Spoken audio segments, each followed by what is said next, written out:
And when I say flower, all these things come together. That's your Dhamma-rupa.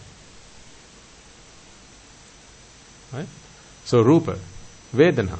The fact that you have seen the flower, the mind knows that I have now seen this. That's the Vedana. So Vedana comes for Rupa, Shabda, Gandha, Rasa, Sparsha as well. All these sensory inputs. The mind knows, yes, I've just seen it, I've just heard it, I've just smelt it, the mind's always going on about it. Even as I'm talking, if there's a sound coming from somewhere, I've just heard something, I've just seen something, I've just smelled something. The mind's always doing this. This is all Vedana. And the Sanya, of course, is the flower. And even the flower, this is the sight of the flower, the smell of the flower, the taste of the flower. These are all Sanya. This is how, if I were to blindfold you and hold a bottle of perfume and spray some, maybe jasmine scented perfume, you're going to tell me that's jasmine. And perhaps even the flower jasmine might come into your mind. You might recollect the jasmine flower. This is because this is all the associations. So even the smell of jasmine, you are able to give a sanya, the label. Right? And then finally the sankara. So if it's a flower, you go smell. This is a sankara. And vijnana is, of course, bringing all that together. So, this is what I want you to do now. Let's take some time, and contrary to how we've always seen the world, all our lives we've seen the world as being sight, sound, smell, taste, touch. Actually, no, we've seen it as people, birds, bees, trees, mother, father, brother, sister, son. This is how we've seen the world. That's how the eye sees the world. That's not how the mind sees the world. So it's like we are learning a new language here. Did you learn a new language anytime lately? Anyone take up French? German? We are now taking up a new language. This language that the mind speaks. Rupa, Vedana, Sanya, Sankara, Vijnana. So we're looking at the same thing, but we are talking a different language. The eye saw sight, the mind sees Rupa, Vedana, Sanya, Sankara, Vijnana. So now I want you to reflect on that in the language that the mind speaks. So we'll do that for a little while, and then I have something interesting to show you, which will help you with your meditation. But I'll talk to you about that later. Are you vexing now?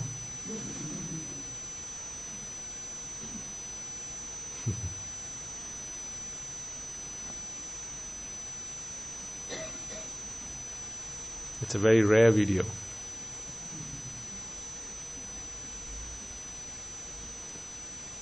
I'll show it to you later. But now I don't want you to think about it. Okay? Don't think about the video that I'm about to show you. This great video that's so rare, I'm about to show you. Don't think about it, okay? Don't think about it. What I want you to think about is how to read the world in the language of the mind, and that is the 5 aggregates. Are you all clear on what I have asked you to do? Is that all clear? Everyone understand? Great. Okay, let's do that for a little while, and then we'll take it on from there.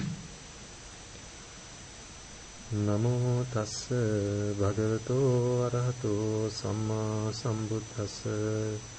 Namo tassa bhagavato arahato samma sambuddhassa. Namo tassa bhagavato arahato samma sambuddhassa.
Healed with the ultimate bliss of Nibbana.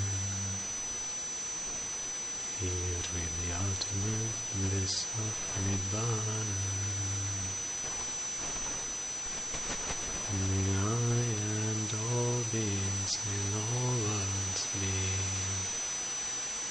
healed with the ultimate bliss of Nibbana. Healed with the ultimate bliss of Nibbana. Healed with the ultimate bliss of Nibbana.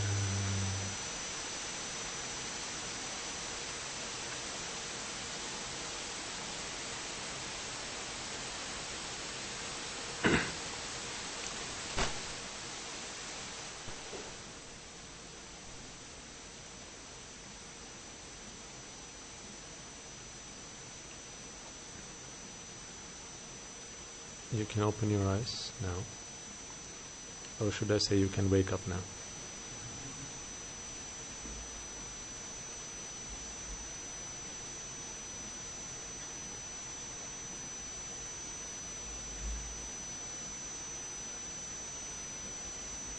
How did you find that? Was that a good dream?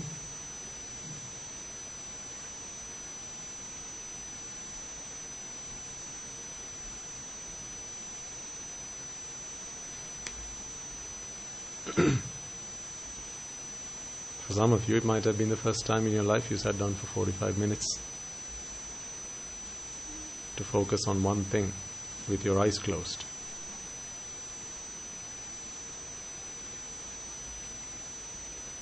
I never said it was easy.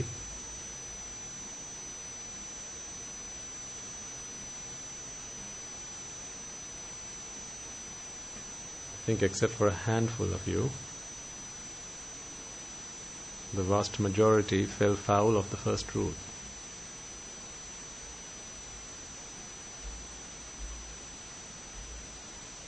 Which is?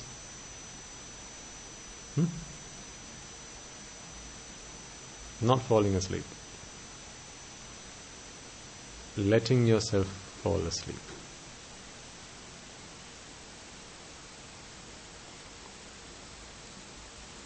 Sleep comes when it comes. But you can do something about it. Particularly when you start nodding, you know now you have fallen asleep.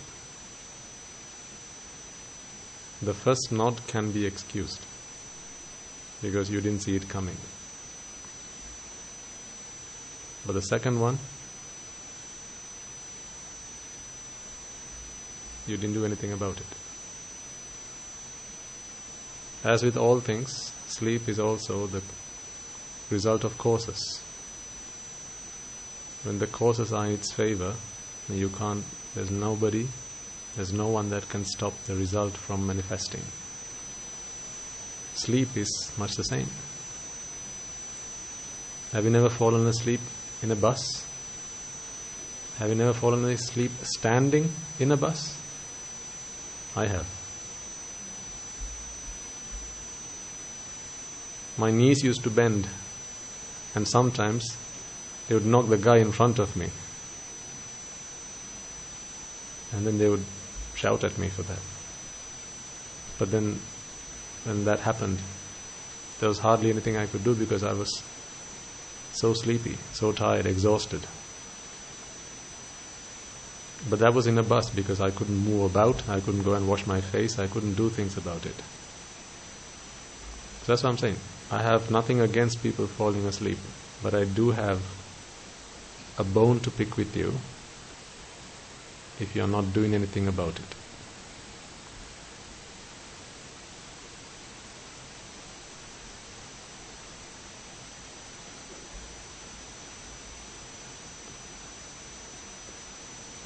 For starters, the environmental factors are not particularly in your favor. We started at 2 o'clock. That's right after lunch. Also, it was quite hot as you came in. And now, yes, the aircon's helping, but still, your body is not accustomed to being alert at this time of day. Your body is accustomed, perhaps for a lot of you, to have a nap at this time of day. That may be what's customary.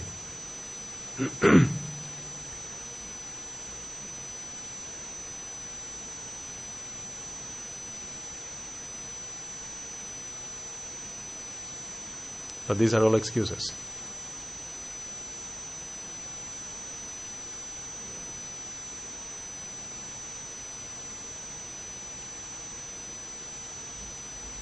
One day or the other you have to do this. We can put it off. We can say, meditation, do it later.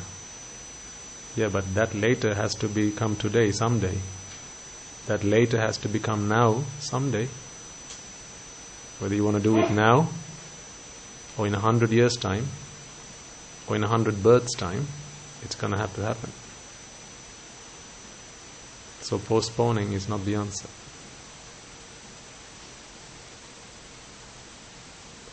That's okay, because I expected this to happen. So I'm not disappointed. I set my expectations accurately. But I am not okay with that happening, because I know that is not what you have come here for. And I'm not heartless enough to see that happen to you and be okay with that, because I care. I can be lenient if you like, but that's not going to be of any good to you. So next time, you must do something about it. Sleep will come. I'm not against that. I have nothing against that. There's no grudge against that. Sleep will come. But as I said, I'm not happy with the fact that you let sleep get the better of you. Because as we at the beginning suggested, there are things you can do to fight it. Some of you did, and I admire that. Take a drink of water. Maybe wash your face with some water. Stand up. Walk. If you must go to the washrooms, wash your face, wash your arms, wash your feet. Just liven, freshen yourself up a bit, and that'll do it. Because this is the most important thing you're doing in your entire existence. Listening to the Dhamma and practicing the Dhamma. There's nothing else that is more worthwhile.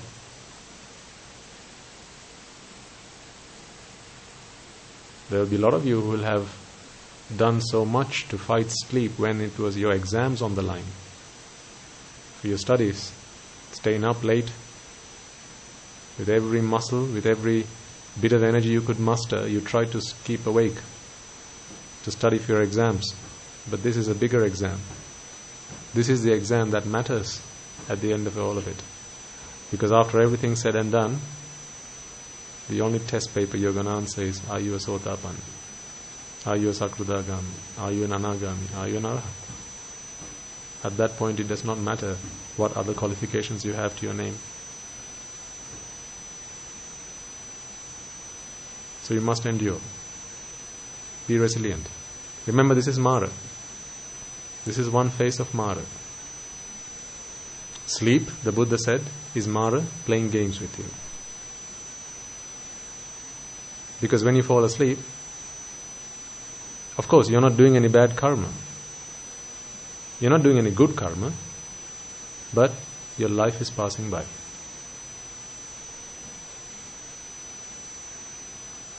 The only chance you had to attain Nibbana is passing by. That is why it's a game of Mara. Sleep. So you mustn't succumb to it. Fight it.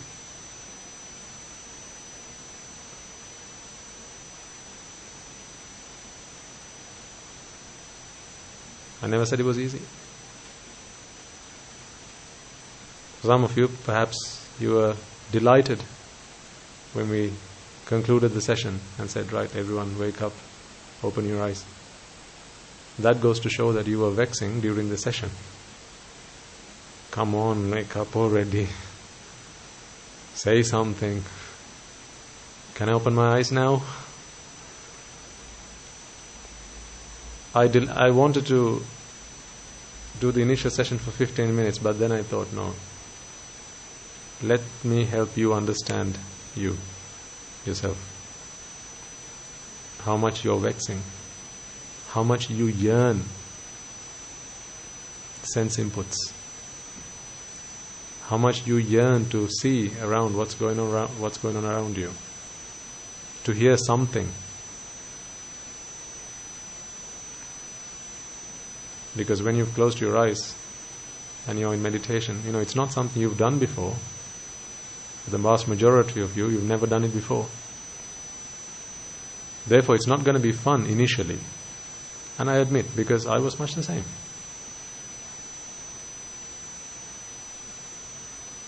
I'm just like you. But I also had a teacher who said, no, I can't let you sleep in my meditation classes. Wake up. So I'm extending that compassionate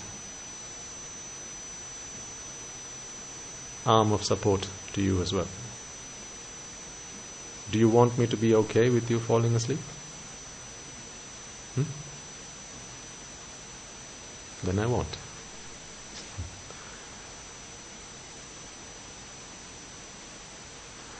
For our listeners online, again, I didn't say a lot before we began because I wanted them to experience this, because there will probably be maybe young children as well as parents listening in, and they might have maybe set up their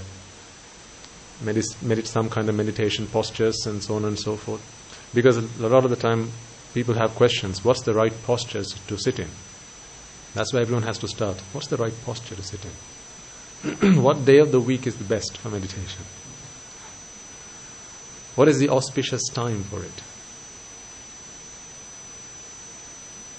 What clothes must I be wearing? These are not the biggest problems. They're nothing, really. You can pick whatever posture you want to sit in. You can wear whatever you like, whatever is comfortable. Doesn't matter. If there's no one at home, be naked for all you like. Doesn't really matter. What matters is your body in a reasonable state whereby it's helping you, it's supporting your mind to reflect on the Dhamma. That's what matters. So for those of our listeners online, if you're in a place where it's a bit noisy, then perhaps that's not a very suitable environment. Find somewhere where it's not going to be noisy. Because what happens is because the mind is always looking, seeking, whenever there are noises coming from the background, the mind is always going to be shifting and switching, tuning in to that station. If you are a parent trying to meditate at home and your children are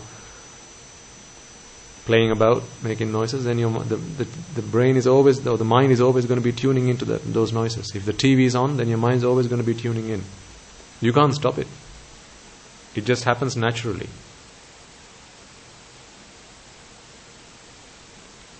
Until you have mastered. With practice it will come. Don't worry.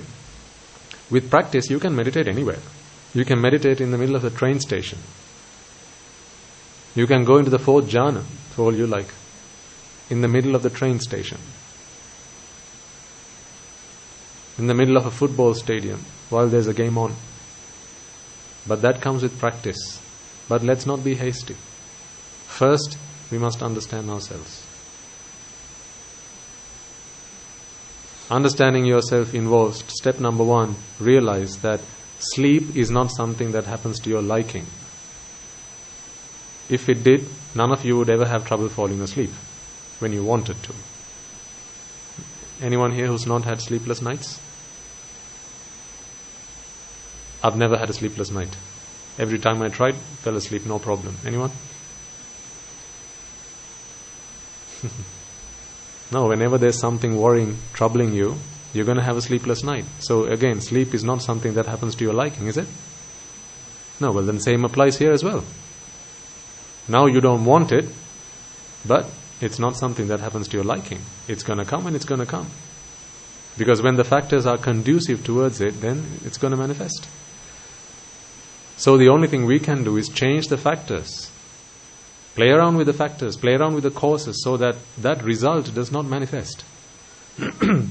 So when you sprinkle water on your face, that's not supportive towards sleep coming your way, because you are freshened up now. When you stand up, chances are less likely you're going to fall asleep. When you're walking up and down, now the blood circulating in your body, your brain's getting more oxygen. So sleep has less of a chance to overcome. This is why I suggested at the beginning, these are some of the steps that you can take. Did you know that Venerable Moggallana, before he became an Arahant, had real trouble staying awake during his meditation sessions? Second chief disciple of the Buddha. What goes for you and I?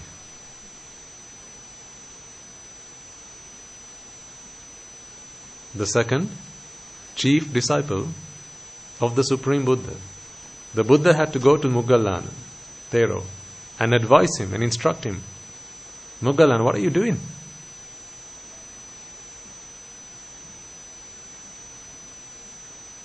Sai, I can't help it, I'm feeling sleepy. No, don't say you can't help it. Of course you can help it. You're a human being. You can act. You can do something about it. You can change your fate. Act. Stand up. Walk. Wash your face. Rub your ears.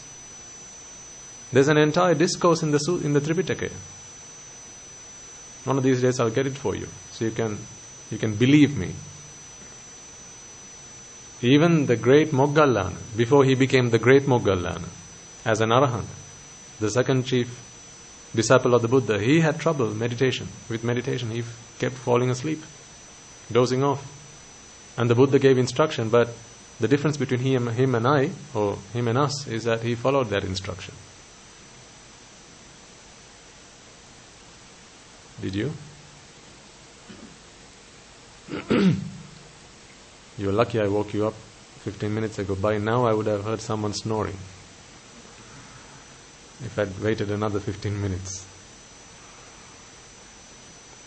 But listen, I've got nothing against any of you, because as I said, I was in the same place. When we all start meditating, this is new. It's a new experience. It's not something we've done before. What we've done before is watching TV. You don't fall asleep watching TV, do you?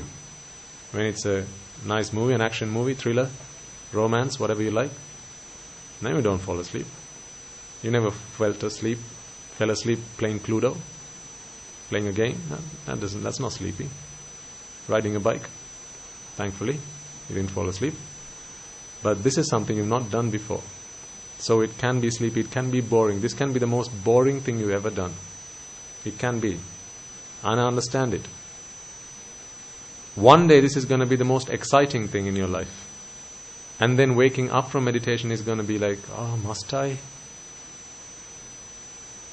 I guarantee there is a day where you will ask, must I get up from my meditation now? Can I not wait another 15 minutes? Do we not have another 15 minutes? Please? You will beg for it. Because there is nothing more peaceful, nothing more relaxing. But that day will come. Let's not be hasty though. But to get there, we must start taking baby steps. And that baby steps involves listening to instruction. So, when sleep comes, don't succumb to it. Fight it. Because remember, that's Mara playing games with you.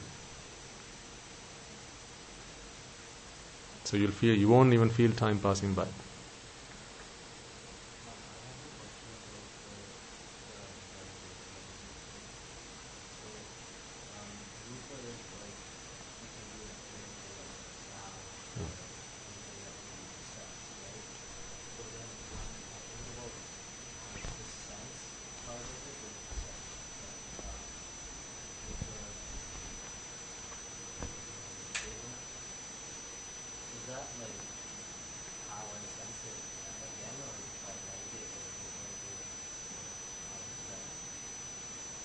Sure.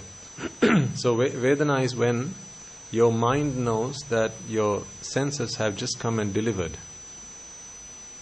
It's just dropped something on the mind. That can be a Sukha Vedana, Dukkha Vedana, or Upeksha Vedana. So it can be pleasurable. It's a sensation. When you've just seen something, and do you find it pleasing to the eye, for instance? Or do you find it painful? You don't like it, it's dissatisfying? Or are you still in vexation about it? But this Vedana we're talking about, we're talking about the aggregates. It's not a single Vedana in a mind. We can't perceive at that level. So when we talk about Dukkha Vedana, Sukha Vedana, Adukkama Sukha Vedana, Upeksha Vedana, we're talking about heaps of Vedana which have occurred over a long period of time. A second is a very long period of time. In the land of the mind, a second is an extremely long period of time. So when we see a sight, so there's obviously the Rupa, right? As we took the example of the flower, Rupa. And then there's a Vedana associated with that. That can be a Sukha Vedana, Dukkha Vedana, Upeksha Vedana. Of course, it happens in the mind, in an individual mind as well, but we can't perceive it at that level. We perceive it at the level, at a macroscopic level, when there are heaps of it, mountains of it. That's why they call the skanda. Kanda, mountain. That's why they're called skandhas, or masses. Right? So that's Vedana. Yeah. Now, so what we did there in that 45-minute session is to speak the language of the mind. Yeah? It's as if I gave you a paragraph in a language that you know and asked you to translate it into another language that you also know, but a language you are just learning. So that was what we did there. So you took a paragraph, let's say you're all familiar or fluent in Sinhala, and you're just getting to understand, say, French. I've given you that paragraph, now start translating that into the other language. That's what you did there. All the experiences you've had in your life, or the examples that you remembered, you translated that into Rupa, Vedana, Sanya, Sankara, Vijnana.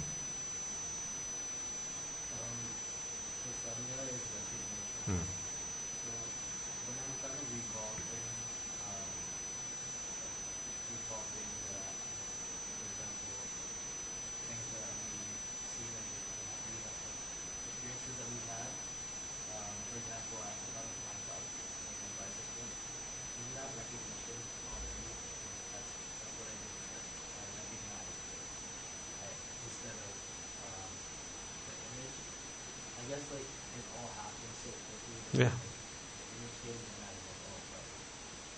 So that's right. So what we are trying to do is actually artificially break this down into the components, but none of them ever appear individually.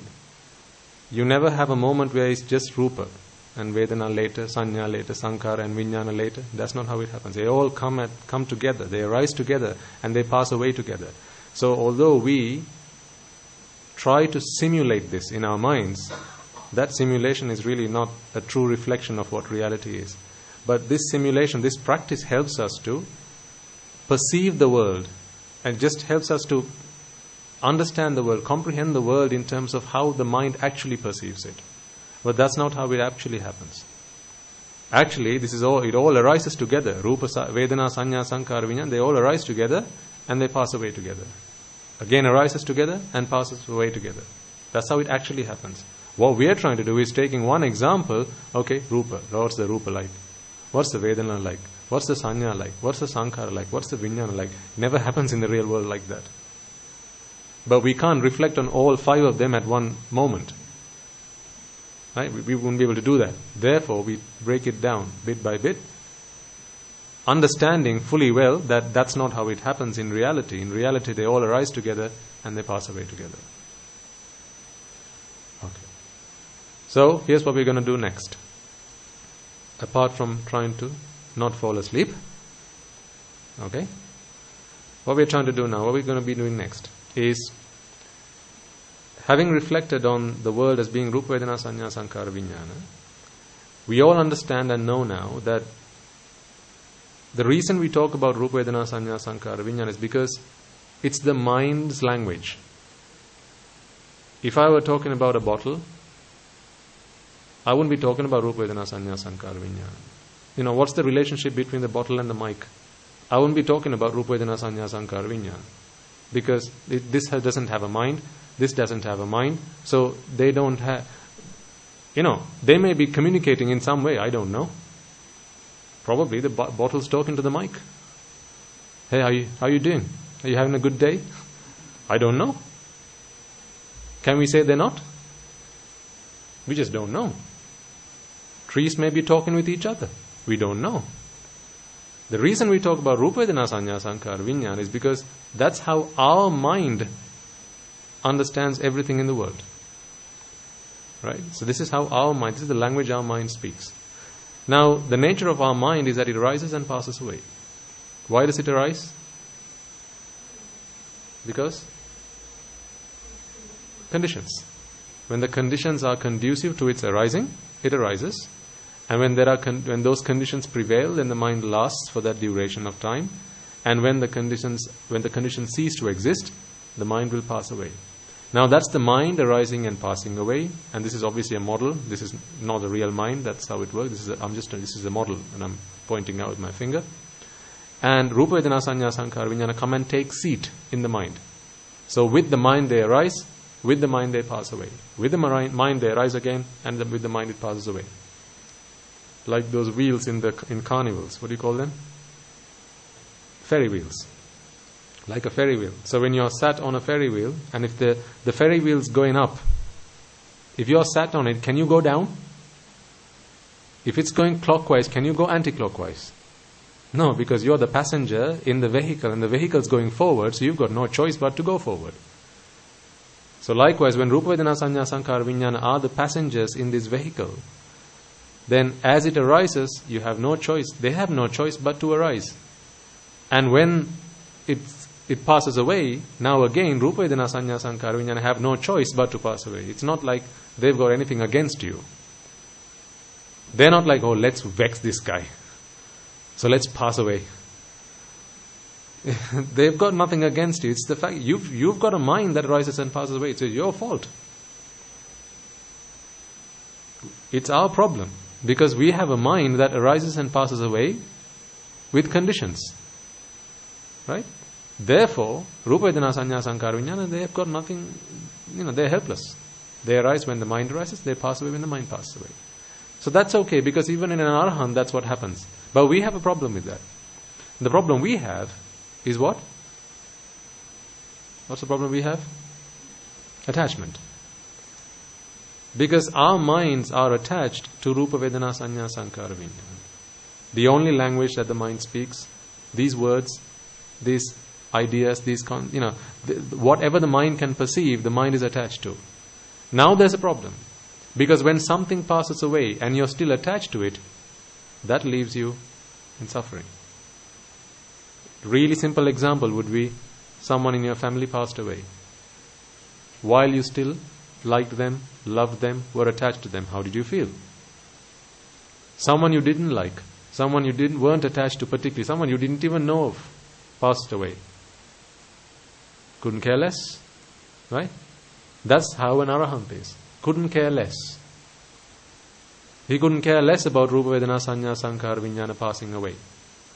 But don't they pass away? Of course, in his mind also, it's the same phenomenon. Except with ourselves, we have a mind that is always attaching. And it's because of attachment, we feel this vexation. Now at this point, I'm going to show you this video. So this is a very rare video. It took us a lot of time to find this and put this together. In this video, you will be able to realize how much human beings vex. Right? How much you vex as a human being. With every moment, how much you vex. You'll be able to observe in this video. You'll also hear some familiar voices. Stephen Hawking, right? Great scientists who have come and gone in our time, and some of their thoughts about some of this stuff in this material. But above all, you'll be able to understand vexation. You'll be able to really understand vexation. It's a very rare video. I doubt you're going to be able to find it anywhere. So if you're interested, you can pick it up from Dasahandru later on. But that's for later. But what I want you to do now is really watch this and pay close attention and try and learn what you can from this video.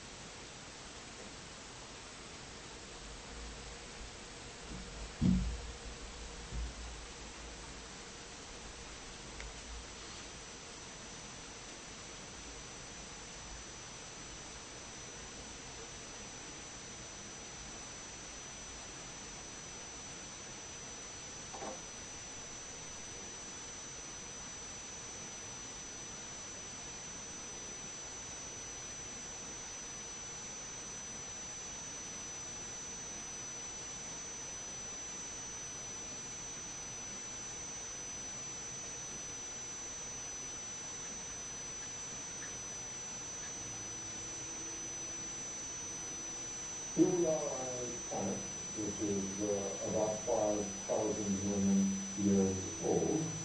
It is hot.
We observe that distant galaxies are moving away from us.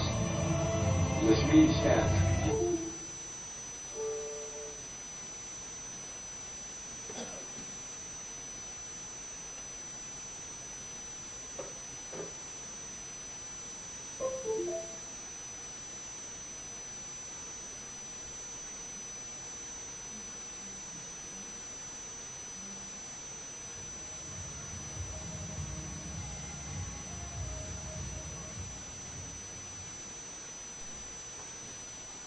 That was the video.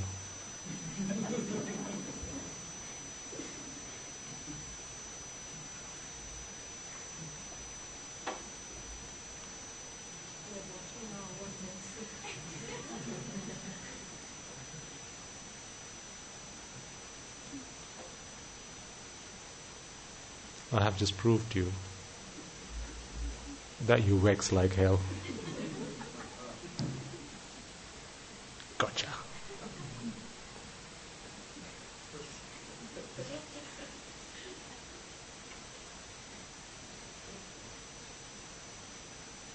I did tell you it was a rare one. I did tell you you're not going to find it anywhere else.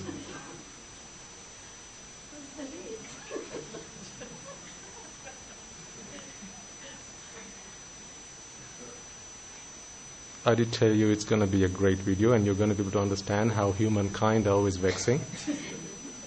You just didn't realize I was talking about you.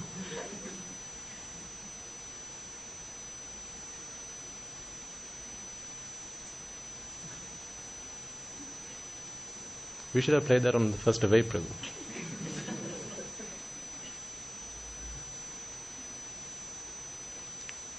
did that give you a glimpse into your own mind? And how much we vex? Every time, those flashes of video come up, finally, you get to watch it. And it goes again.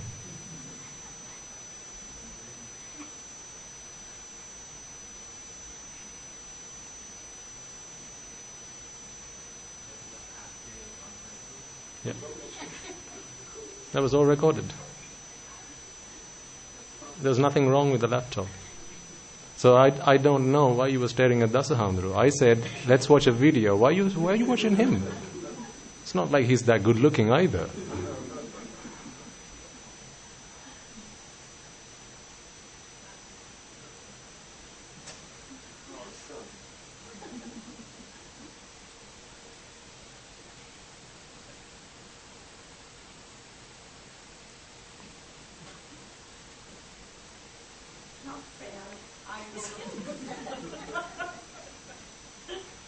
Don't blame me. What's not fair is you setting expectations. True, not fair. But it's your own mind that caused you grief. Did I promise you anything that I wasn't gonna show? Did I not deliver on my promise? What are the things I said? It was going to be a very rare video. I said you would hear Stephen Hawking's voice, which, of course, I delivered on all my promises. I said it was going to help you understand how humanity suffers so much because of vexation. I said if you watch this video carefully, you're going to be able to understand how much you vex. Have I not delivered? I've delivered everything I promised. So you can't say I'm unfair. You're welcome. I think that's more right. But it was really to help you understand how your minds operate. It's just a blue screen, you can't sit watching it. You're wondering what's going on.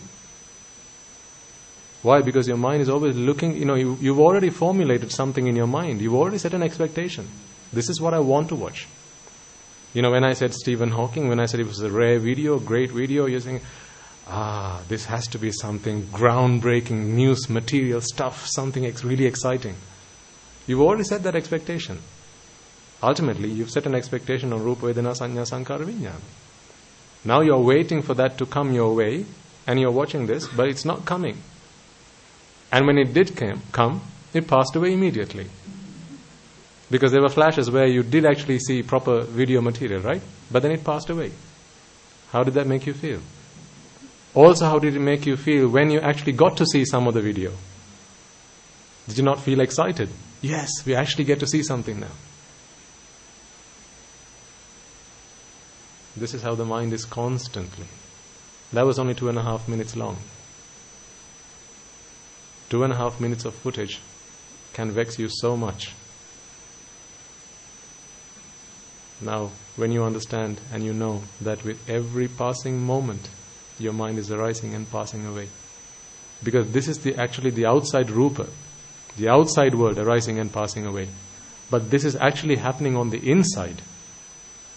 This is what we need to understand. Right? Apply what you've seen here on the inside world, where your mind is arising and passing away at that rate. Sorry, at an even faster rate. At that rate, you can't bear it. Now increase that many million times faster, billion times faster.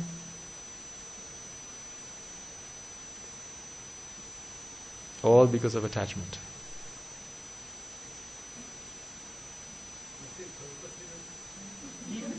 You want me to play that again?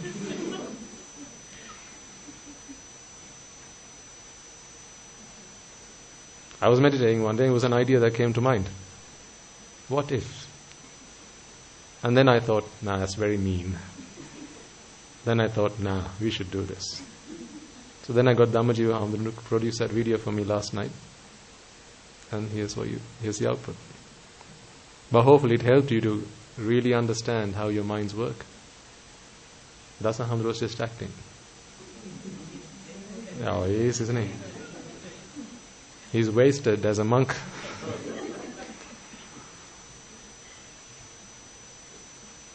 So now that vexation has come alive for you, and you really have been able to experience that, this is what I want you to reflect on now.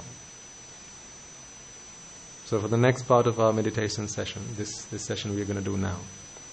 Rupa Vedana Sanya Sankara Vijnana, we looked at the world as being the 5 aggregates in the previous slot, previous attempt or the previous session. Now what we're going to do is reflect on how they arise and pass away in the mind. And that's perfectly fine. But when you attach yourself to the 5 aggregates, now when they pass away, how that leaves your mind in a state of extreme vexation. We must reflect on how we are the creators, we are the architects of our own suffering. We put ourselves into the lurch. We dig our own graves because of attachment. The moment you stop your attachment, you can watch that without any problem. Now the second time you can watch it no problem. Why? Because now you have no expectations. Or your expectation is what you just saw a moment ago.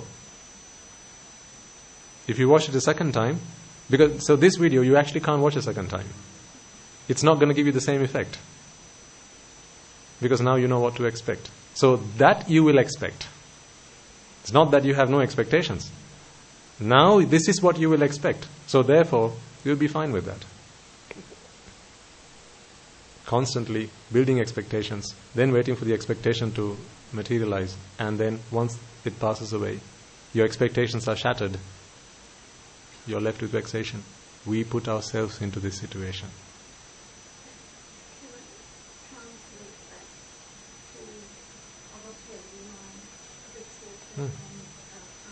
Yeah.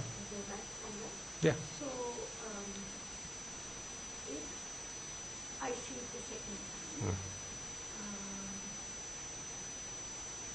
I still have an expectation, and I said I have no karma, and that's why I'm not with it. No. You still have expectation, because now you know what to expect. Yeah.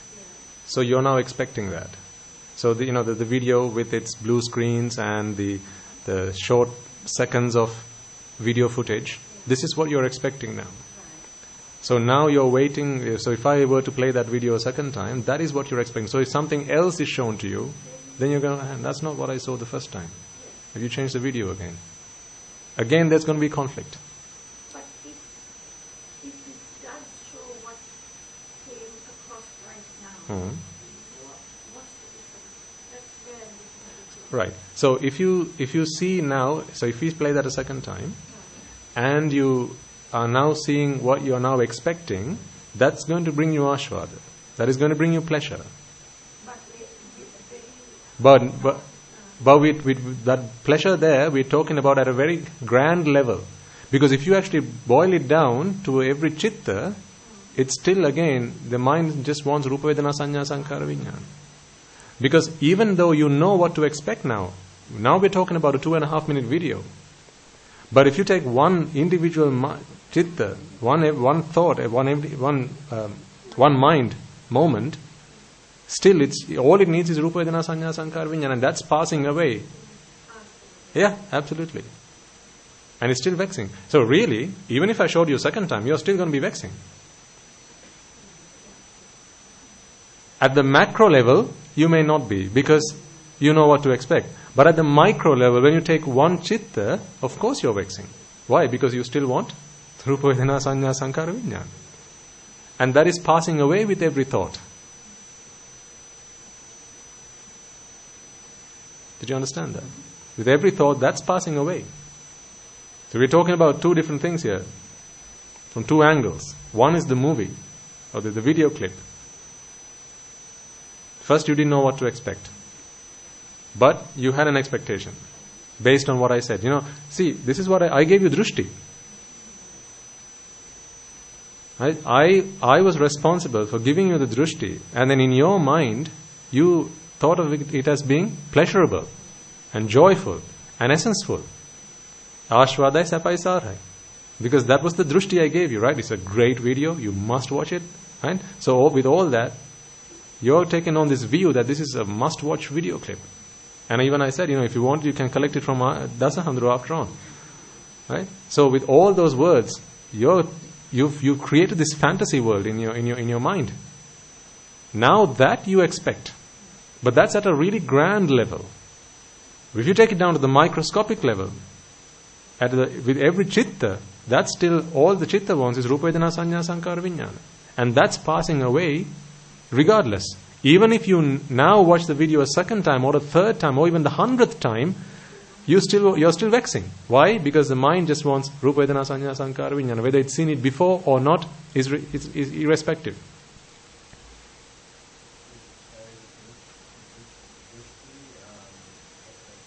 It's the view. It's the view that someone gives you. It's their perspective they give to you. And then if you take that perspective on, then it's kind of like being brainwashed. So I tell you something, and if you take it on, so what I tell you is the drushti. If you accept it, now that drushti has become your drushti. It's your view, your perspective, your world view.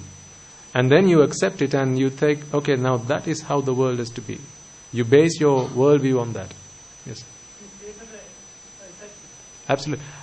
I gave you the material that you needed to create attachment, because attachment is with you because of ignorance. I didn't give you ignorance. Ignorance is with you.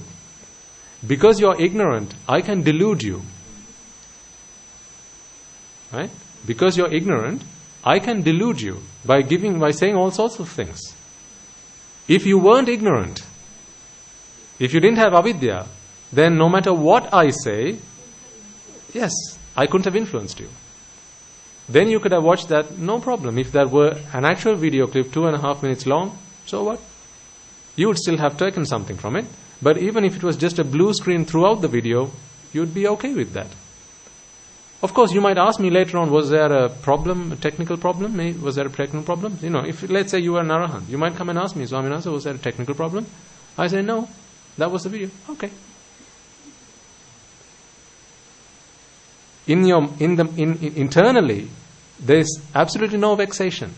But when something's not right, an arahant would be able to perceive that. So, for example, if I'm speaking over the microphone, right, and my voice is starting to sound chirpy, or if the audio quality is going bad, as an arahant, you would pick up on that. And if it was your job, the day Dasahandra becomes an arahatunahans, and he's still there doing that job, he's still going to go and adjust the microphone.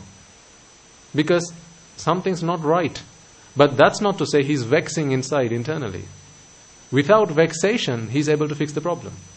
But when we are vexing, now the problem's my problem. That is the difference. An Arahatun Mahanse will still deal with problems, of course.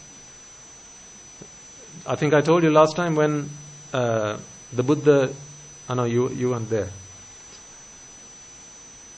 The Buddha gave the pratimoksha when he was giving the discipline to his monks. In the first 20 years of his dispensation, we must really get back to our meditation. In the first 20 years of his dispensation, there was what is called the Ovada Pratimoksha.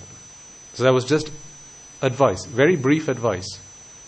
There are 3 stanzas that he recited. Kanti Paraman Tapotitikka Nibbanam Paramang Vadanti Buddha. I think you will have heard that when you come along to the meditation sessions. Guru Swami Mahanse recites that at the end of the program. Right? So that was the Ovada Pratimoksha. So this was the advice to the monks he gave according to this discipline, or this instruction, discipline yourself. On one occasion, when the Buddha had convened his monks to give this Ovada Pratimoksha, one of the monks in the...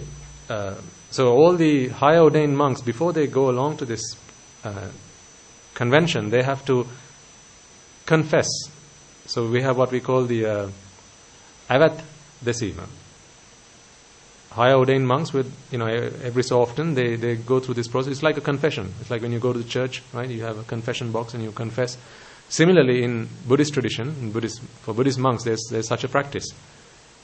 So we cleanse ourselves by sharing with another high ordained monk what faults we've done, and then we cleanse ourselves.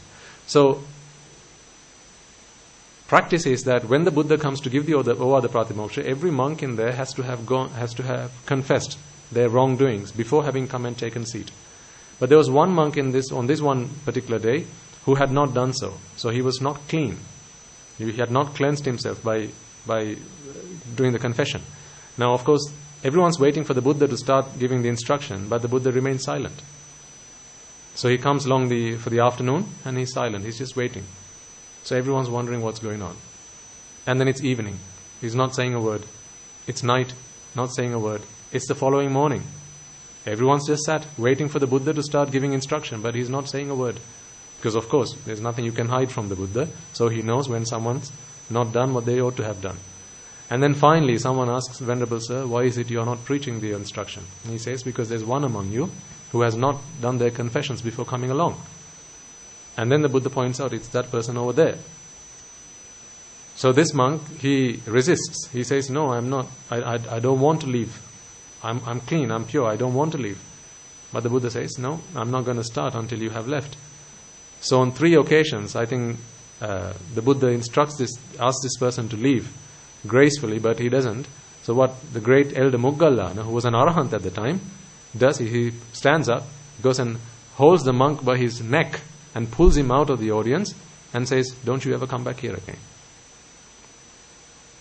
Now you wouldn't expect an arahant to do that, because this is, your interpretation of how an arahant would operate is an arahant would not do that. But no, this is what I'm trying to prove to you. When something's not right, an arahant would try to put it right.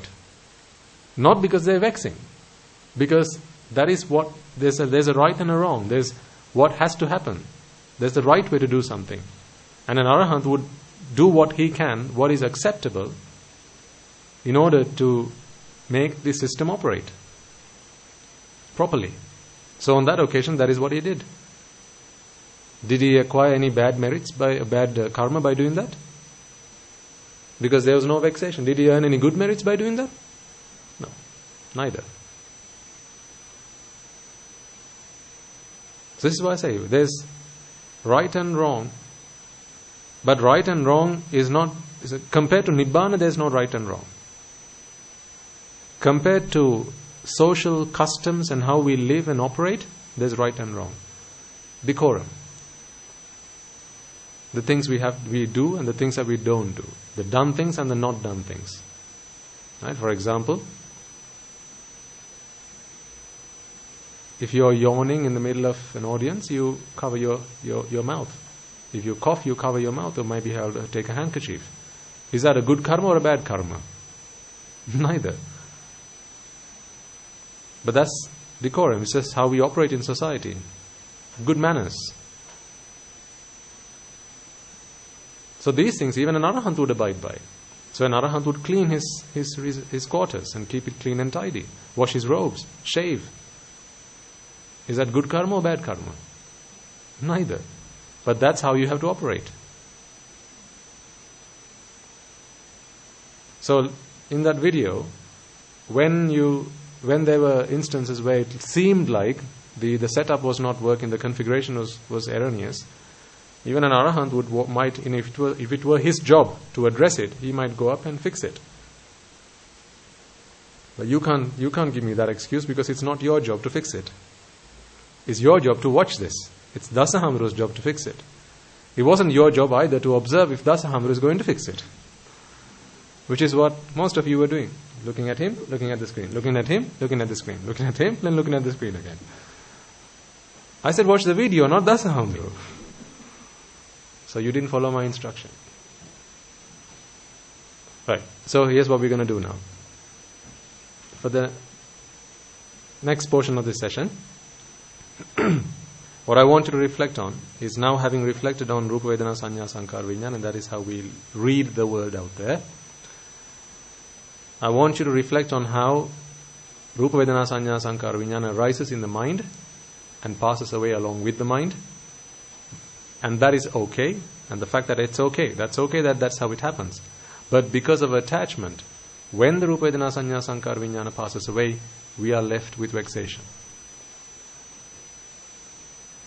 And then when again Rupa Vedana Sanya Sankara Vijnana arises, now that vexation is being relieved therefore you experience pleasure. So really, in summary, what I want you to reflect on is what is the source of vexation, what is the source of pleasure. Where does it come from? Where does vexation come from? Where does pleasure come from? Our wrong view tells us that pleasure and vexation come from Rupa Vedana Sanya Sankara Vijnana, but that is not the truth. Vexation comes from having set an expectation. Now that expectation has not been delivered, therefore you start vexing. Pleasure comes from the fulfillment of an expectation. That's all it is. So that can be observed in the arising and the passing away of a mind, of each chitta. Of course, we can't see individual chittas, but we can reflect on that as being the reality. So I want you to contemplate on that. What is the source of vexation and what is the source of pleasure? And how they are both to do with the arising and passing away of the mind and the Rupa Vedana Sanya Sankara Vijnana that arise with and pass away with the mind.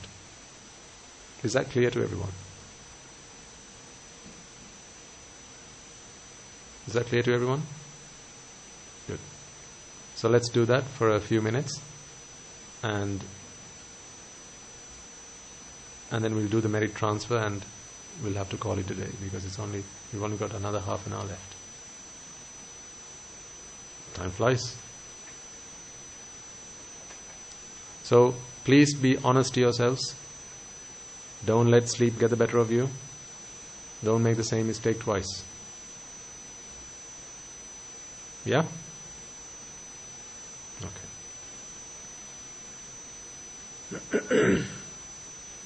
Namo tassa bhagavato arahato samma sambuddhassa. Namo tassa bhagavato arahato samma sambuddhassa.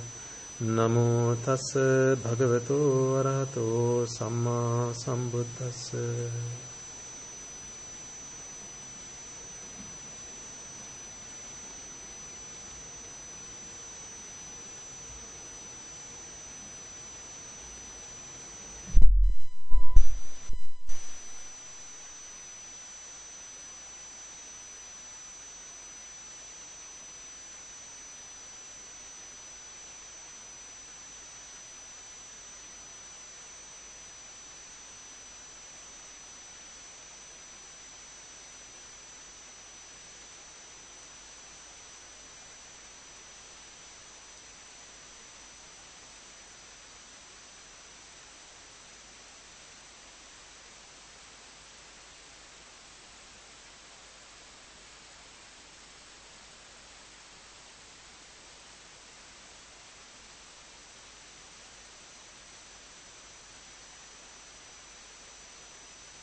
ultimate bliss of Nibbana. Here with the ultimate bliss of Nibbana. May I and all beings and all worlds be here with the ultimate bliss of Nibbana. Here with the ultimate bliss of Nibbana. Here with the ultimate bliss of Nibbana. May I and all beings in all worlds be here with the ultimate bliss of Nibbana. Here with the ultimate bliss of Nibbana. Here with the ultimate bliss of Nibbana.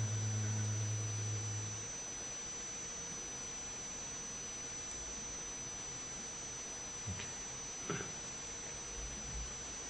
You may open your eyes now. Performed much better than last time. Well done.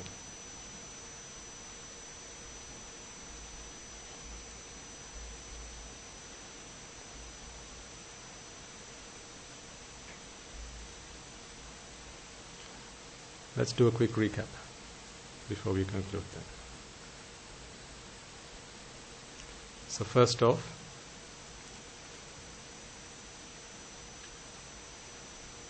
what we did today in today's session was to try to speak the language of the mind, to interpret all our experiences in terms of Rupa, Vedana, Sanya, Sankhara, Vijnana, the five aggregates. Because no matter how we try to express using language, words, pictures, whatever, ultimately the mind only speaks one language, and that is the only way the mind can perceive the world, and that is through Rupa, Vedana, Sanya, Sankhara, Vijnana. So the quicker that we can learn to interpret the world in that language, the quicker that we will learn to understand how the mind works, how the mind sees the world. Because ultimately it's the mind that attaches to the world. It's not the eye, not the ear, not the nose, nor tongue or body. None of our sense organs have any attachments to any of these worldly things. It's the mind that always attaches. And the mind can only attach to something that it knows. You can't attach to something you don't know. You can only attach to something you know. Mind only knows the five aggregates, therefore that's all the mind can attach to. So that's what we first reflected on. And then in the second session, you reflected on how the nature of the mind is to arise and pass away. And like passengers in a vehicle, this Rupa, Vedana, Sanya, Sankhara, Vijnana, we take seat in the mind, arise and pass away with the mind. And then you got to watch the video, and through that video you were able to understand this in a practical sense, in a practical way, really apply it. Because if you really break down what we did with that experiment, is first I gave you a drushti. This is the whole process, start to end. First I gave you a drushti. It was a view that the Rupa, Vedana, Sanya, Sankhara, Vijnana you are about to get is pleasurable, joyful and essenseful. Ashvadai, Sapai, Sarai. So I gave you that drushti. But you are ignorant. Therefore, you will readily accept whatever I have to say. So don't blame me. Fix your ignorance. Then I can't do anything to influence you. For as long as you're ignorant, it could be anything I show up here. And I'll tell you it's pleasurable. And you will take it. This is what happened, right? So I gave you the drushti first to begin with. This is how everything has happened in your entire life. Everything you attach to, first you were given a view, a drushti. Someone gave you that drushti. Then Now you're attached to it because you see them as being pleasurable, joyful and essence-full. And as soon as you are attached to it, now you're vexing for it because you don't have it now. It's not there. So the only sensation, the only feeling you can experience now is vexation. You can't experience pleasure yet because it hasn't come yet. So now you're vexing. So you were vexing right until the video got started to play. And then the video started to play. Now, these Rupa Vedana Sanya Sankara Vijnana, which in your mind you have already deemed as being pleasurable, joyful and essence-full, are starting to come in. So you were waiting for them to come. You were waiting for that delivery. So now the postman knocked on the door. Here you go. Because you were waiting for it, you were vexing for it, and now you are being relieved from that vexation. Not because the Rupa Vedana Sanya Sankara Vijnana is joyful, essence-full or pleasurable. It's because you are waiting for it, you are yearning for it, you are longing for it. Yeah? And then Rupa Vedana Sanya Sankara Vijnana started to flood in, but a moment later stopped. The Rupa you were expecting, you didn't get to see. The Rupa you were expecting, you didn't get to hear. Vedana Sanya Sankara Vijnana, likewise. What you were expecting, you weren't receiving. So again, you go back into it's passed away. Now you want it again, but it's not there. So back to vexation. Because again, even the video arose and passed away. It passed away, leaving attachment with you in your mind. So you're still attached to it. You're still thinking of it as being pleasurable, joyful and essence-full, but stuff isn't coming. So now you're vexing. And then a moment later, it starts to come back again. Relief from vexation. Yes, finally got it. Again got it. Now again joy, pleasure. But it wasn't the Rupa Vedana Sanya Sankara. It wasn't the video that brought you pleasure. If it were, I show it to you a second time. You must feel exactly the same way. If I showed you a third time, if I showed you the 100th time, you should feel exactly the same way. You should feel that joy in exactly the same way. But if I showed you a second time, a third time, like, yeah, okay, enough, we get it now. So it can't be the video that brought you pleasure, can it? Because if it were, the more times I show it, the more times you have to feel pleasure. But it's not the video then. So pleasure was completely a concoction that happened on the inside. It was a fabrication on the inside. Your fantasy world. That's what it was. So, of course, that was happening on the outside, arising and passing away. But what I said was apply that same concept, that same phenomenon onto the inside world, where here it's a video arising and passing away, but even when the video is being seen, you can still see the video. On the inside, the mind is still arising and passing away at a much quicker rate. And that's when I said, if the mind were arising and passing away at that rate, well, imagine what it would be like at 1 billion times faster than that. So we reflected on that. What is the source of pleasure and what is the source of vexation? And how it's because of Rupa Vedana Sanya Sankara Vijnana taking seat in a mind that arises and passes away with attachment, you have to endure this pain. So that is what we reflected on. So that was the second part of the meditation program. I'd like to do more, but we don't have time. But that's okay. Like I said, we don't have to run. Let's take baby steps first. Did you find today's session worthwhile? Did you find that you learned something about how your mind works and really applying this practically? So reflect on this then. I think what would be useful is really if you can set aside 15 minutes every day. There may be some among you who are much more fortunate where you can put more time aside. But if I had to ask you for a favor, really not helping me but helping you, put 15 minutes aside every day. 15 minutes, not more. 15 minutes. 15 minutes aside. And just reflect on what we did in today's program. Nothing else. Nothing else. Nothing complicated. Something really simple. Interpret the world as Rupa Vedana Sanya Sankara Vijnana. And then look at how Rupa Vedana Sanya Sankara Vijnana become part of you. In a mind that arises and passes away. And then with attachment, you go through vexation. And then when you are released from vexation, you experience pleasure. If you can set aside 15 minutes every day to just reflect on that, you will be able to do wonders. I guarantee. You'll be able to achieve wonders. After a while, just reflecting on how mind attaches to things, like it doesn't get fulfilled in like fixating but when it does, you feel pleasure because it's like mind is the object of being reflecting.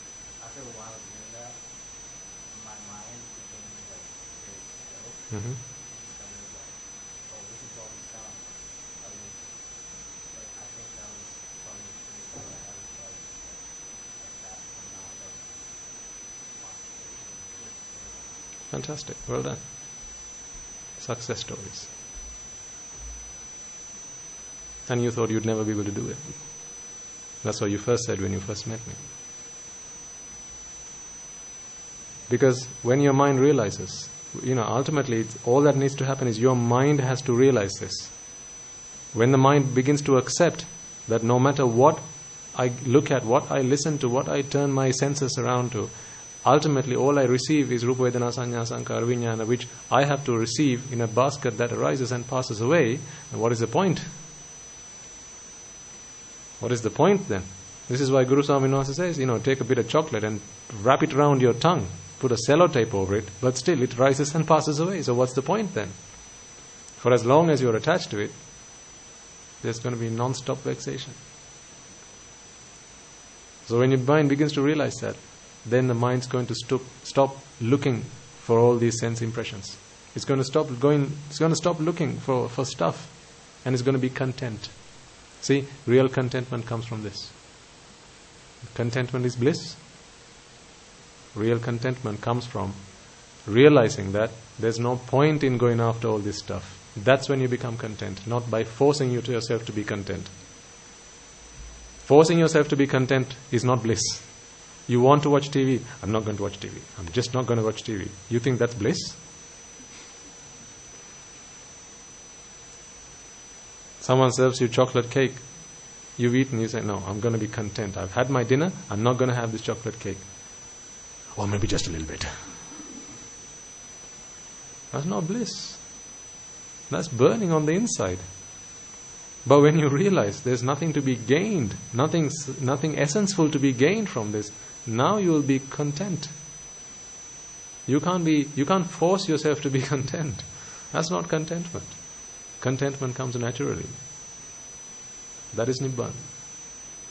So 15 minutes, if you can put aside every day to practice this, I promise you, you will be able to do wonders. I can't ask you to do this several hours a day because I know you have busy lives. There may be some among you who can afford to do so, and if so, do so. But for others who are pressed for time, just find 15 minutes and make it a regular 15-minute slot at the same time every day, and also pick a time in which you know your body is in a fit state for it. So, like right after lunch is a great time to meditate, isn't it? No. So don't pick that slot then. First thing in the morning is a really good time. Some people are morning people, others are night people. You decide. For some, night is the best time. For others, it's the morning. You pick the right time for it. But try and find a time where there are not a lot of distractions. Right? So if you're a mother, parent, maybe try and find a time when your kids are not at home or they're busy doing their homework. Right? Then you have a little bit of time where you can reflect on that. Because when you have lots of distractions, at this early stage, the mind is always trying to jump. Because it's looking for Vedana Sanya. Always jumping, like a monkey, jumping from one tree to another. So at this early stage, create that, at least artificially, create that environment which is conducive to your practice. Later on, when your practice becomes much more tuned, when your practice becomes much more perfected, then you can pretty much do it anywhere. But let's not rush. One step at a time. So, give your feedback not to me, but to, I think, Ms. Alvola, who organized the cohort. and see if this kind of session is useful. If so, we can maybe try it another time and see how it goes. To me, it's either way, because I get my meditation time anyway, but if this is good practice for you, then we can continue this. But this continuing will only reap fruit if you actually do it every day. So find that 15 minutes. I'm not asking for much, just 15 minutes. You might feel, actually, I'm going to do it for half an hour. No, don't. Just start with 15 minutes. Otherwise, you're going to get fed up. When you can manage your first 15 minutes, you'll feel really glad about it. You'll feel those feel-good hormones kicking in. Oh, yes, I did it. You can, when you tick that box, I did it. You're going to feel great about it. So first do what's possible. It has to be smart. Has to be realistic. Achievable. Once you get that done, then over time we'll practice. We'll increase the time, the duration, and then you can do it freely and whenever you want to. But first 15 minutes. Okay, so I'm conscious of time, so we'll bring the session to a close. Before that, I want to do the Arya Maitreya, particularly at this difficult time. I think we all have a duty. All our monks, ever since we heard what was going on out there, every day we did, alongside our meditation sessions, every meditation session we closed with Arya Maitreya. Because while people out there are taking arms, we took arms as well. And our arms is Arya Maitreya. This is the weapon that the Buddha gave us. So we extended Arya Maitreya to everyone. Because I know that we had a meditation program last week as well, so some of you were there in the program. I couldn't believe, I simply couldn't imagine how you could be here when all of that is going on out there. How could you maintain that peace of mind to be here when your families are out there? That really speaks volumes. So it was a great achievement for those of you who endured that week and stayed here when things were going on out there. And also, for people like yourselves who still continue to bring arms to the monastery, right? When everyone was saying stay indoors, don't get out, and still, the dedication with which you acted is really something. So what we did at the monastery did what we can as monks, is we spread the Arya Maitreya, thinking about all of you, your families, people we left behind in our lay lives, everyone, every citizen in this country. We spread the Arya Maitreya to all of them in the hope that may their hearts be placated with this compassion in a time where people are really struggling out there. So let's do the Arya Maitreya for a few minutes and spread that compassion to all beings, particularly our fellow citizens of the country at this difficult time, both friend and foe, because we don't have foes in this journey. Remember, we don't have foes. Remember what I said to you about a couple of weeks ago? We all get what we deserve. Some of you didn't like to hear me say that, but that is the truth. We all get what we deserve. Karma, vipaka. Ignorance and attachment are the only foes we have. No one else is a foe. We don't have enemies except for ignorance and attachment. These are the only enemies. So no matter what side of the battle they're on, ultimately they're all helpless, innocent people, human beings. The world might say, no, they're not innocent. But when you look at it from a perspective of Nibbana, everyone's innocent. Because no one really knows the gravity of the problem that they're in. Because everyone's trying to fix the outside world, not realizing that the whole problem is inside of them. How fortunate are you?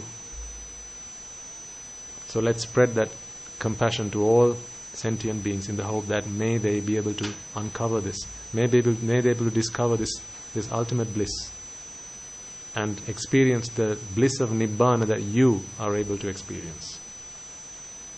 Okay.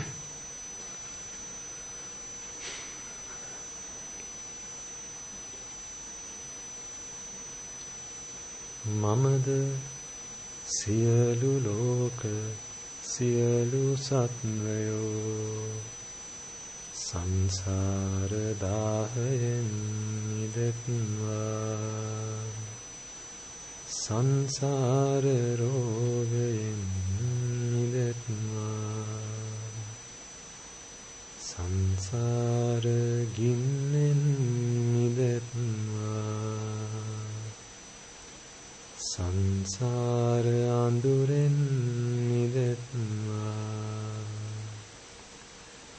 නිබ්බාන පරම සුඛයෙන් සුඛිතතර වෙත්වා නිබ්බාන පරම සුඛයෙන් සුඛිතතර වෙත්වා නිබ්බාන පරම සුඛයෙන් සුඛිතතර වෙත්වා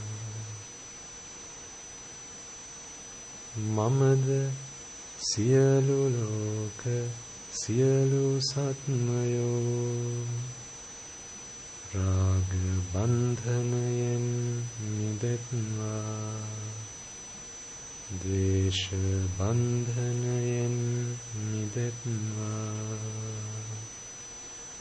මෝහ බන්ධනයෙන් මිදෙත්වා මාර බන්ධනයෙන් මිදෙත්වා නිබ්බාන පරම සුඛයෙන් සුඛිතතර වෙත්වා නිබ්බාන පරම සුඛයෙන් සුඛිතතර වෙත්වා නිබ්බාන පරම සුඛයෙන් සුඛිතතර වෙත්වා මමද සියලු ලෝක සියලු සත්වයෝ ජාති ගින්නෙන් මිදෙත්වා ජරා ගින්නෙන් මිදෙත්වා ව්‍යාධි ගින්නෙන් මිදෙත්වා මරණ ගින්නෙන් මිදෙත්වා නිබ්බාන පරම සුඛයෙන් සුඛිතතර වෙත්වා නිබ්බාන පරම සුඛයෙන් සුඛිතතර වෙත්වා නිබ්බාන පරම සුඛයෙන් සුඛිතතර වෙත්වා මමද සියලු ලෝක සියලු සත්වයෝ ශෝක ගින්නෙන් මිදෙත්වා පරිදේවයෙන් මිදෙත්වා දුක්ඛ ගින්නෙන් මිදෙත්වා දෝමනස්සයෙන් මිදෙත්වා උපායාසයෙන් මිදෙත්වා යම් පිච්ඡං ලබති තම්පි දුක්ඛයෙන් මිදෙත්වා සංකිට්ඨේන පංචෝපාදානස්කන්ධයෙන් මිදෙත්වා නිබ්බාන පරම සුඛයෙන් සුඛිතතර වෙත්වා නිබ්බාන පරම සුඛයෙන් සුඛිතතර වෙත්වා නිබ්බාන පරම සුඛයෙන් සුඛිතතර වෙත්වා කාම ලෝක අනාතයි එයින් මිදෙත්වා රූප රූපලෝක අනාතයි එයින් මිදෙත්වා අරූපලෝක අනාතයි එයින් මිදෙත්වා සියලු ලෝක අනාතයි එයින් මිදෙත්වා අතහැරීම නාතයි අතහැරීම වෙත්වා නොඇල්ම නාතයි නොඇල්ම වෙත්වා මිදීම නාතයි මිදීම වෙත්වා නිවනම නාතයි නිවනම වෙත්වා නිවනම නාතයි නිවනම වෙත්වා නිවනම නාතයි නිවනම වෙත්වා නිවනම නාතයි නිවනම වෙත්වා නිවනම නාතයි නිවනම වෙත්වා.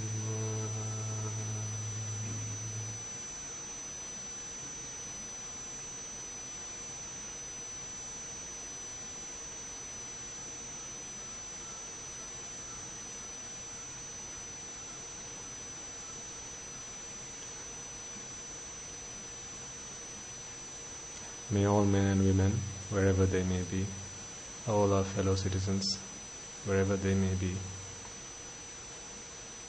friend or foe, whose hearts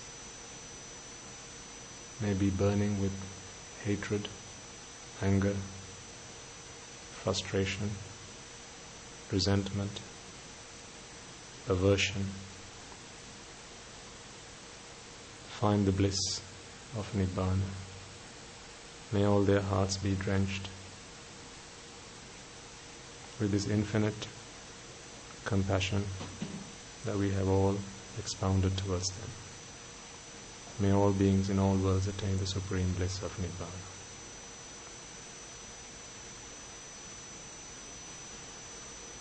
Okay. Make the Arya Maitri a daily practice, ladies and gentlemen. It's absolutely essential. You need it, the country needs it.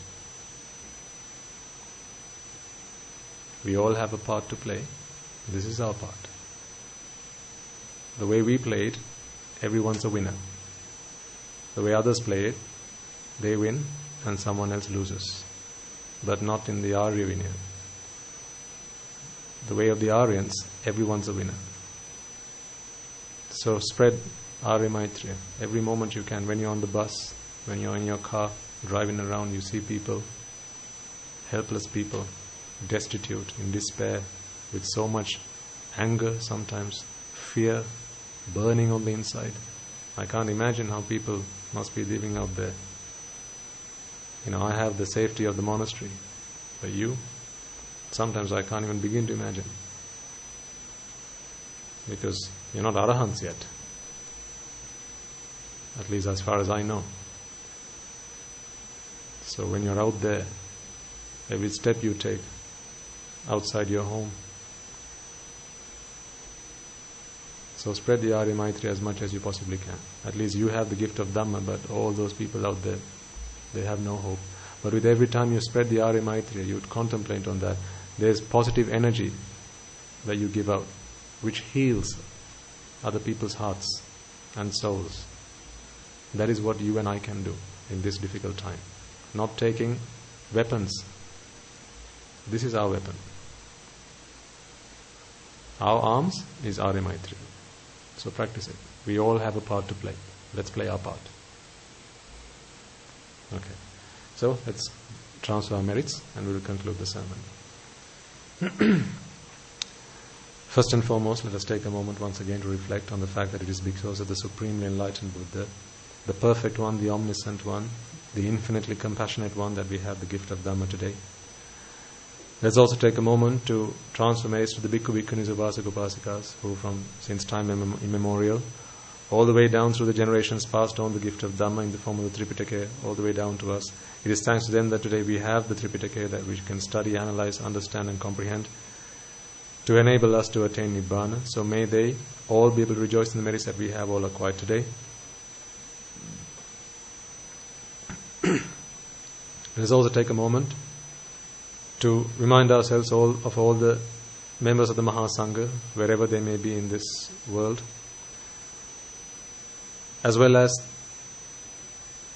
the monks and nuns in your local temples and in your local nunneries. Although you have come along today to this monastery to practice the Dhamma, to meditate and so on and so forth, do not forget for a moment that it is the members of the Mahasangha who are resident in your local temples, who have always been by your side through thick and thin, come rain or shine, always been by your side to guide you, to assist you, to show you the path in life.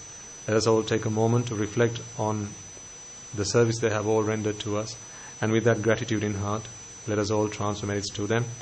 May through the power of these merits they all be able to abstain from the unmeritorious deeds, fulfill the meritorious deeds, fulfill the noble eightfold path, and attain the supreme bliss of Nibbana. Sadhu, sadhu, sadhu. Let us also take a moment to transfer merits to the Devas, Brahmas, spirits, demons and the dead that are always with us, who rejoice in these meritorious deeds, and who seek the merits in order that they may be able to attain the supreme bliss of Nibbana. So may they all be able to rejoice in these merits, as well as all those beings who you will have come past in samsara, in whichever shape, way or form, as mothers, fathers, brothers, sisters, uncles, aunts, nephews, nieces, so on and so forth. Those of your ancestors who have predeceased you, wherever they may be, if any of them have today been born in the woeful planes, may through the power of these merits they be able to redeem themselves from those woeful planes and be born in the blissful planes. And may through the power of these merits they abstain from the unmeritorious deeds, fulfill the meritorious deeds, fulfill the noble eightfold path, and attain the supreme bliss of Nibbana. Sadhu, sadhu, sadhu. Let us also take a moment to transfer merits to all the members of the armed forces who have dedicated their lives to protecting and preserving our motherland, as well as members of the police force who are rendering a remarkable service in these difficult times. May they all be able to rejoice in the merits that we have all acquired today, as well as those men and women and children who might have lost their lives in the recent calamities. May they all be able to rejoice in the merits that we have all acquired today. May through the power of these merits, if any of them have today been born in the woeful planes, be able to redeem themselves and be born in the blissful planes. May through the power of these merits they abstain from the unmeritorious deeds, fulfill the meritorious deeds, fulfill the noble eightfold path, and attain the supreme bliss of Nibbana. Sadhu, sadhu, sadhu. And finally, may through the course of all the merits that we have all acquired today, we be able to witness the advent of many hundreds of thousands of Arahatun Mahanses in this blessed land, in our very lives itself. Sadhu, sadhu, sadhu. And finally make a firm resolve that may you and I and everyone who have contributed to making this event a success, who have joined us in any way, shape or form, whom perhaps might have just passed on their blessings to us, may we all be able to become one of those Arahatun Mahanses, be able to become one of those Arahat Mehenin Mahanses in this very birth itself and in the era of the Gautama Supreme Buddha itself. Sadhu, sadhu, sadhu. The members of the Mahasangha will now transfer their blessings to you. Raga ginnen midetva, Dvesha ginnen midetva, Moha ginnen midetva, Nibbana parama sukhayen sukhita taravetva, Nibbana parama sukhayen sukhita taravetva, Mamada siyalu loka siyalu satmayo, Nibbana parama sukhayen sukhita taravetva, Nibbana parama sukhayen sukhita taravetva, Nibbana Parama Sukhayen Sukhita Tara Vidma. Tunuruwange suvisi ananta mahaguna belin Silu loka silu sattvayon Nibbana Parama Sukhayen Sukhita Tara Vidma. May I and all beings in all worlds be freed from the fires of desire. May I and all beings in all worlds be freed from the fires of aversion. May I and all beings in all worlds be freed from the fires of delusion. May I and all beings in all worlds attain the supreme bliss of Nibbana.